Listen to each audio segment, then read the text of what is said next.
Gawa Sadiya Umar Faruk ta ce shirin bayar da kuɗin ƙari ne kan wani tsarin bayar da tallafi na gwamnati. Tsarin dai an samar da shi ne da zimmar kubutar da al'ummar ƙasar nan miliyan 1 daga halin talaucin nan da zuwa shekarar 2030. An dai zakulo waɗanda za su amfana su 29,000 daga ƙananan hukumomin birnin tarayya Abuja 6. Ministar ta ce shirin zai ci gaba da zagayawa zuwa dukkanin jihohin ƙasar nan.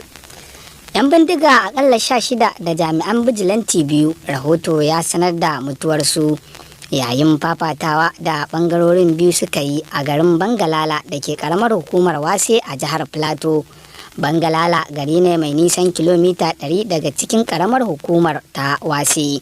Mazauna ƙauyukan yankin na fama da ayyukan ta'addanci, garkuwa da mutane da kuma satar shanu, lamarin da ya tilastawa da dama daga cikinsu tserewa daga gidajensu.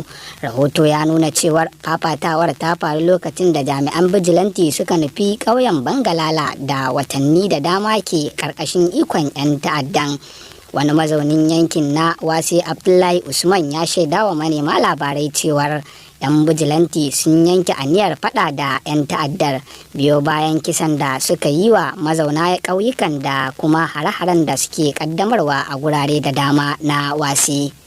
Wasu 'yan bindiga sun halaka Oden Ibrahim ya Musa, jagoran gargajiya na yankin masarautar Yokuben a ƙaramar hukumar takunta jihar Taraba. 'Yan ta'addar sun kuma kashe direbansa da yake ɗa a gare shi. Kafin kisan mutanen biyu, 'yan bindigar sai da suka yi garkuwa da su a ranar Alhamis, yayin wani kwanton ɓauna da suka yi musu lokacin da suke kan hanyar su ta komawa gida daga shelkwatar ƙaramar hukumar ta Takum. Da yake tabbatar da faruwar lamarin, babban ɗaga marigayin kuma sakatarensa Fasto John Ibrahim ya bayyana cewar an halaka mahaifin nasa da ɗan uwansa lokacin da suke hanyar su ta komawa masarautar.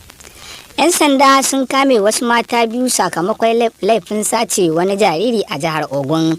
Daily Post ta rawaito cewar 'yan sandan sun damƙe matan ne a ranar 25 ga wannan wata. Rahotanni sun ce guda daga cikin masu laifin Cinyere Nwozi mai shekaru 53 asirinta ya tonu lokacin da take ɗauke da jaririn dan mako guda da haihuwa yana kukan jaririn ne ya janyo hankulan jama'a inda kuma suka ga ta gaza shayar da shi, tuni kuma suka sanarwa da 'yan sanda. Kakakin rundunar 'yan sandan jihar ta Ogun Abimbola Onyeyemi ya tabbatar da cewar baturen 'yan sanda na Sango Ota SP Dahiru Sale ya aike da jami'ai zuwa wajen inda suka kame matar. A yayin da aka matsa bincike ne Abimbola ta amsa laifinta tare da cewar siyo jaririn ta yi a yankin Agege na jihar Legas a wajen wata mata Ngozi Nkeme kan kuɗi naira 500,000. To kada dai ku shafa kuna sauraron labarin ne kai tsaye daga nan gidan rediyon Express mita 90.3 a zangon FM.